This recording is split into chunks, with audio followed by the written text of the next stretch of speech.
शिक्षा के क्षेत्र में आपका व्यक्तिगत अनुभव क्या है?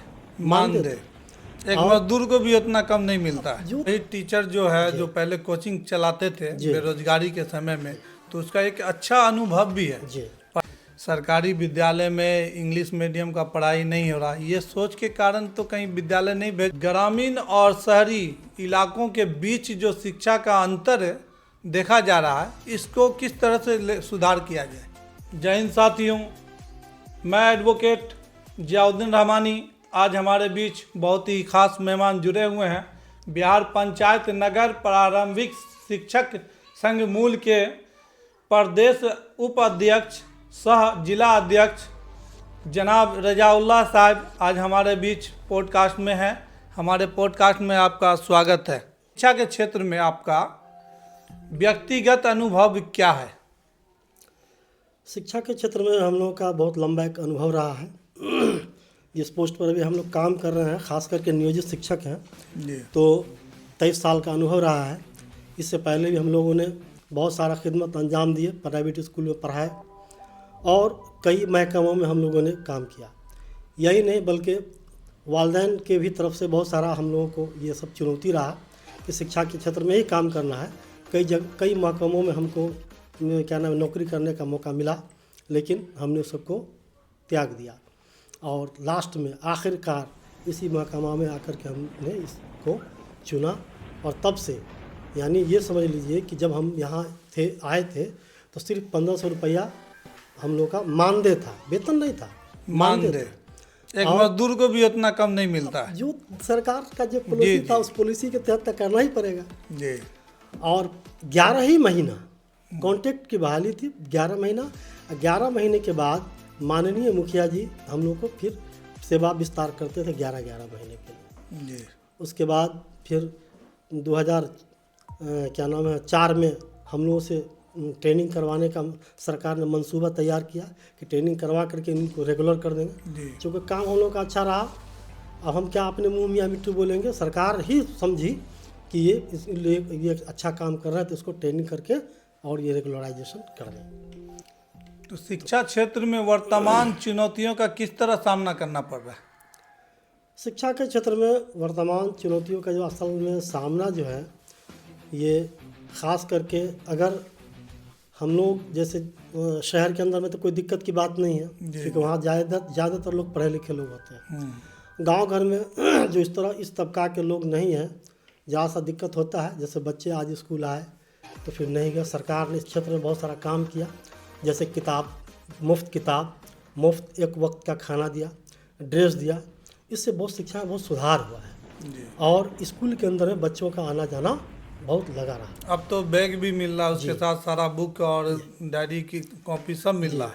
मसला बीच में था कि कॉपी नहीं है तो बच्चा होमवर्क करके नहीं लाते थे।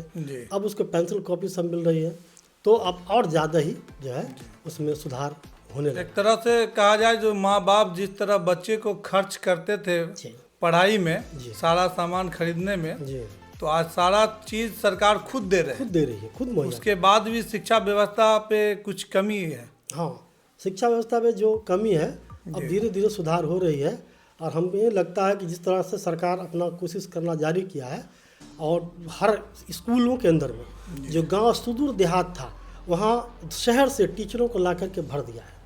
अब वो टीचर बहुत कोशिश कर रहे हैं, क्योंकि वही टीचर अच्छे स्कूल से पढ़ के भी आए हैं और वो भी चाहते हैं कि माहौल हम कुछ बनावे, जो वहाँ माहौल बन रहा है। खास करके वही टीचर जो है, जो पहले कोचिंग चलाते थे बेरोजगारी के समय में, तो उसका एक अच्छा अनुभव भी है पढ़ाने का। हर सब्जेक्ट के लिए हर स्कूल में 2 शिक्षक 3 शिक्षक दीदी। हिंदी का टीचर है तो स्पेशल है, मैथ का टीचर है स्पेशल है, आप साइंस का टीचर है। जहाँ के बच्चे जाते थे दूर दराज पढ़ने के लिए, उनको दरभंगा या पटना का शहर बहुत करीब हो गया, उनके गांव के अंदर में सब टीचर दस्तयाब है उनके स्कूलों में। इसके बाद भी अभी हमारे समाज के जो आदमी हैं, खास करके कुछ गरीब तबके के, यही मजबूर होकर सरकारी विद्यालय में पढ़ाते हैं। ज़्यादातर लोग प्राइवेट में ही पढ़ा रहे हैं, जबकि अभी का स्थिति जो है वो तो बेहतर है, प्राइवेट से बेहतर बना दिया है सरकार ने। जी, अभी देखिए प्राइवेट स्कूलों का लोगों के दिमाग के अंदर में है, लेकिन धीरे धीरे घटता चला जा रहा है। हम जिस माहौल में रहते थे वहाँ कई स्कूल थे, प्राइवेट स्कूल। जी हम लोगों के जाने की वजह से बहुत सारे स्कूल बंद हो गए, 1-2 स्कूल चल रहे हैं, वो भी लीज पर चल रहे हैं। तो ये समझ लीजिए कि अब धीरे धीरे ये सब मामला ख़त्म हो रहा है। और बच्चा जो स्कूल से भाग करके ट्यूशन चला जाता था, अब सारा टीचर उसके अपने ही स्कूल में मिल रहा था, क्या जरूरत है उसको कहीं जाने की। जी, विद्यालय के समय में पहले कोचिंग चलता जी, था, अब अब सब वो बंद हो गया। बंद हो रहा है एकदम पूरी तरह से। तो कहीं न कहीं एक सामाजिक सोच ये तो नहीं है जो हम प्राइवेट स्कूल में बच्चे को दे रहे हैं, वहाँ इंग्लिश मीडियम का पढ़ाई होता है, सरकारी विद्यालय में इंग्लिश मीडियम का पढ़ाई नहीं हो रहा, ये सोच के कारण तो कहीं विद्यालय नहीं भेज रहे हैं सरकारी। देखिए, इंग्लिश मीडियम तो खैर अपना एक मीडियम है। जी। वैसे हमारा तो मानना है किसी भी मीडियम से पढ़ लिया, सर्टिफिकेट हासिल हो गया, जी। उस मीडियम की जानकारी है। जैसे मान लीजिए सरकारी स्कूलों में जो भी किताबें हैं वो खूब बहुत SCERT का किताब सरकार ने लागू कर दिया। ये बहुत ही अच्छी किताबें हैं स्कूलों के अंदर में। और उसके जो सिलेबस अभी जो बना दिया गया उस सिलेबस को बच्चा अगर पढ़ ले तो हमें लगता है कि मुमकिन है कि हर आगे जा कर के जो है अपनी ज़िंदगी का हर क्षेत्र में वो काम कर सकता है। क्या विद्यालय में खास करके एक प्राइवेट कोर्स जो है इंग्लिश का या इंग्लिश बुक का, ये भी तो सरकारी विद्यालय में दिया जा रहा है। जी जी, इससे भी तो इंग्लिश मीडियम की पढ़ाई हो सकता है। जी जी, हो रही है। उसको वर्क बुक दिया गया है, राइटिंग बुक दिया गया है बच्चों को। जी, पहले तो थोड़ा वैल्यू नहीं था, खास करके बिहार में और ये पूरब इलाका में, या माना जाए तो हमारे कोसी क्षेत्र इलाका में इंग्लिश मीडियम पे जोर नहीं देते थे। बच्चे पढ़ रहे हैं या नहीं पढ़ रहे हैं इंग्लिश कोई नहीं, हिंदी मीडियम पढ़ते थे और अच्छे लेवल पर भी पहुँचे हिंदी मीडियम पढ़ के। जरूरी नहीं है इंग्लिश मीडियम पढ़ना। तो अभी के टाइम में शिक्षा में टेक्नोलॉजी कितना ज़रूरी है? शिक्षा में टेक्नोलॉजी बहुत ज़रूरी है। टेक्नोलॉजी का वजह यह है कि मान लीजिए कि कोई क्लास अभी हम लोग कर रहे हैं, इस क्लास को अगर टेक्नोलॉजी से जोड़ देते हैं, कमरा जमात के अंदर हो या कमरा जमात के बाहर हो, तो उस टेक्नोलॉजी में उलट कमरा जमात भी हो जाता है। जैसे मान लीजिए एक वीडियो बना लिया और उसको बार बार देख रहे हैं तो उलट कमरा जमात हो गया और उसको बच्चे खूब पढ़ रहे हैं। टेक्नोलॉजी के क्षेत्र में बहुत आगे जा रहे हैं और टेक्नोलॉजी से खूब सीख रहे हैं। कुछ विद्यालय में तो हम देखे हैं सोशल मीडिया के जरिए जो बच्चे साइंस की तरह रॉकेट बनाना या और बहुत सारे उसमें दिखलाते हैं सरकारी विद्यालय में। तो ये भी तो एक टेक्नोलॉजी के ही तरह एकदम, वो भी बच्चे के अंदर में जैसे जैसे टेक्नोलॉजी गांव के अंदर में जा रहा है, बच्चे जो देखो उसको कर रहे हैं, करके सीखते हैं, करके सब उसके आचरण में आ रहा है और वो कर रहे हैं। तो इसके लिए विद्यालय में अलग से भी बच्चे को ये टेक्नोलॉजी सिखाया जा रहा है। जी जी, एकदम सिखाया जा रहा है। उसके लिए स्पेशल टीचर है। तो शिक्षकों के भर्ती पे क्या कहना चाह रहे हैं, और होना चाहिए या अभी पूर्ति है विद्यालय में?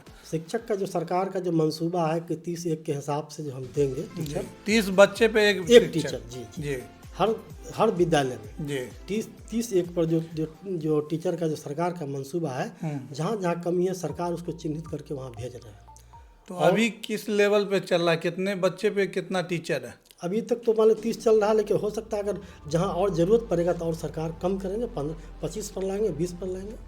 लेकिन एक सोच है सरकार को जो और टीचर भर्ती किया जाए। सरकार की सोच हमेशा जारी है जी, और ये अच्छा काम कर रहे हैं सरकार। और इसमें जो भी चीज़ है वो सब जो हर चीज़ मुहैया कर रहे हैं। तो ग्रामीण और शहरी इलाकों के बीच जो शिक्षा का अंतर देखा जा रहा है, इसको किस तरह से सुधार किया जाए? पहले जो सुदूर देहात, जैसे आप अभी कुछ देर पहले बताए थे कि भाई कोसी के क्षेत्र के लोग जी, जहाँ 6 महीने ज़्यादातर बाढ़ में ही डूबे रहते हैं, जो बच्चे चले गए दरभंगा या पटना पढ़ने के लिए, फिर घर आना नहीं चाहते थे। अब ऐसा सरकार ने इंतजाम कर दिया, सड़क क्या ना स्वास्थ्य शिक्षा पर सरकार ने इतना न मेहनत कर दिया है कि अब उसको शहर करीब हो गया और शहर के टीचर उसके घर। तो कोसी क्षेत्र के अंदर में जो आप बता रहे थे कि भाई शहर से बहुत यानी दूर हो गया है जी, और शहरी शिक्षा को और ग्रामीण शिक्षा को जैसे जोड़ना है और जुड़ रहा है कि नहीं, ये जुड़ गया। अभी आप जो सरकार जो कोशिश जो कर रही है कि शिक्षा के क्षेत्र में, स्वास्थ्य के क्षेत्र में, सड़क के क्षेत्र में, अब जहाँ जहाँ सड़कें नहीं थे वहाँ सड़क हो गई है, जहाँ जहाँ टीचर नहीं थे, जहाँ रहना नहीं चाहते वहाँ लोग रह रहे हैं टीचर।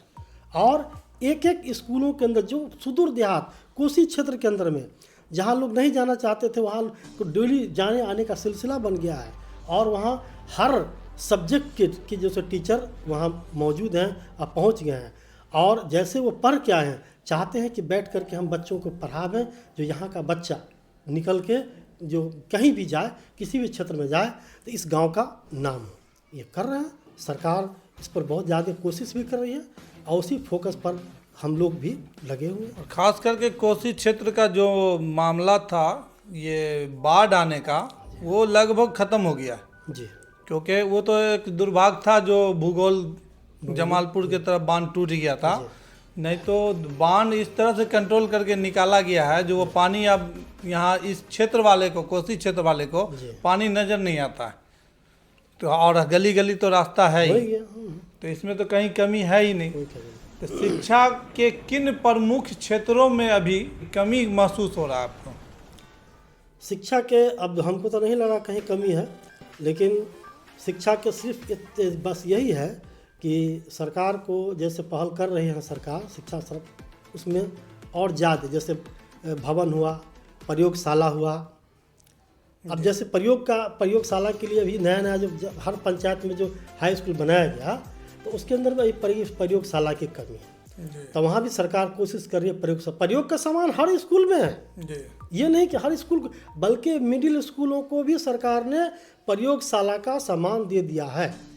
अब उसको प्रयोगशाला चाहिए, तो प्रयोगशाला के लिए सरकार कोशिश कर रही है। जहाँ ज़मीन नहीं है, सरकार वहाँ ज़मीन उपलब्ध कराने की कोशिश में लगी हुई है।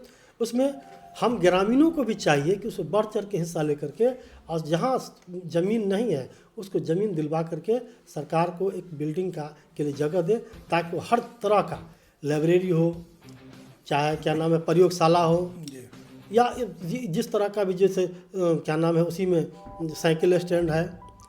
अब गार्ड वगैरह की सरकार बहाली करने जा रही है, यानी अब कोई चीज़ की भी कमी नहीं है रहेगी कुछ दिनों के अंदर में। देखिए हमारे नज़र में एक कमी नज़र आ रहा है, उस पर आप थोड़ा गौर कर दीजिएगा, बेहतर बना दीजिए। जो लाइब्रेरी का जो मसला है, ये ज़्यादातर अभी विद्यालय में लाइब्रेरी नहीं है जहाँ से बच्चे बैठकर अगर लंच का समय हो या टीचर का कोई कमी हो जाए, छुट्टी में है टीचर, तो इतने समय में बच्चे लाइब्रेरी में बैठकर अपना स्टडी करें। ये इसके लिए भी सरकार लगी हुई है। जैसे ही ज़मीन उपलब्ध यानी कि जैसे हो जाएगा तो सरकार तो उसके लिए बिल्डिंग बनाएंगे, और वहाँ हर तरह की किताबें रहेंगी और बच्चे खुल के पढ़ेंगे। वहाँ बहुत सारे स्कूलों के अंदर में आज भी क्या नाम है मासिक रसाला, 6 मासिक रसाला और डेली अखबार भी लिया जाता है, और समाचार वाचन भी मैक्सिमम स्कूल में करवाया जाता है, क्योंकि हर स्कूल में लाउड स्पीकर है।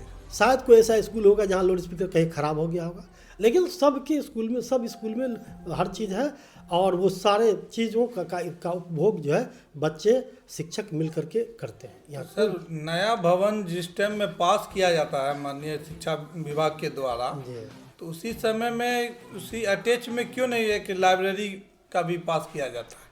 जब अभी तक जितनी भी नया भवन जो बनाया गया, खास करके जहाँ उत्कलमिक माध्यमिक विद्यालय हुआ, उत्कलमिक जो किया गया हर पंचायत लेवल पर, तो चूँकि सब जगह ज़मीन कमी थी, तो सबसे पहले उसको क्या चाहिए था, उसको बच्चों को पढ़े, चूँकि 9, 10, 11, 12 पढ़ेगा, हर सब्जेक्ट के अलग अलग उसको चाहिए, तो उतना ज़मीन उसके पास तो था नहीं, लेकिन जो ही था उसमें जो है सो इंतज़ाम किया गया है, और भी ज़मीन के लिए कोशिश भी किया जा रहा है। मुमकिन है कि बहुत जल्दी, हमको नहीं लगता है कि बहुत ज़्यादा दिन इसमें लगेगा लाइब्रेरी में। और ज़्यादातर जो अभी उत्कर्मिक माध्यमिक विद्यालय है, उसको छोड़ करके पूरे स्कूलों के अंदर में लाइब्रेरियन की बहाली हो चुकी है, और वो लाइब्रेरियन अपने अपने पद पर काम कर रहे हैं। कोई दिक्कत की बात है। जो बचे हुए हैं बस सरकार वो जो ही दिन नहीं बहाली निकाली है, उसी दिन वो बहाली निकालेगी, और हर स्कूल को ये लाइब्रेरियन से, परिचाई से, नाइट गार्ड से, सबसे भर देगी सरकार। तो देखते रहिए एडवोकेट जैदन रहमानी पॉडकास्ट में। फिर से मिलेंगे अगले मेहमान के साथ। जय हिंद, जय भारत।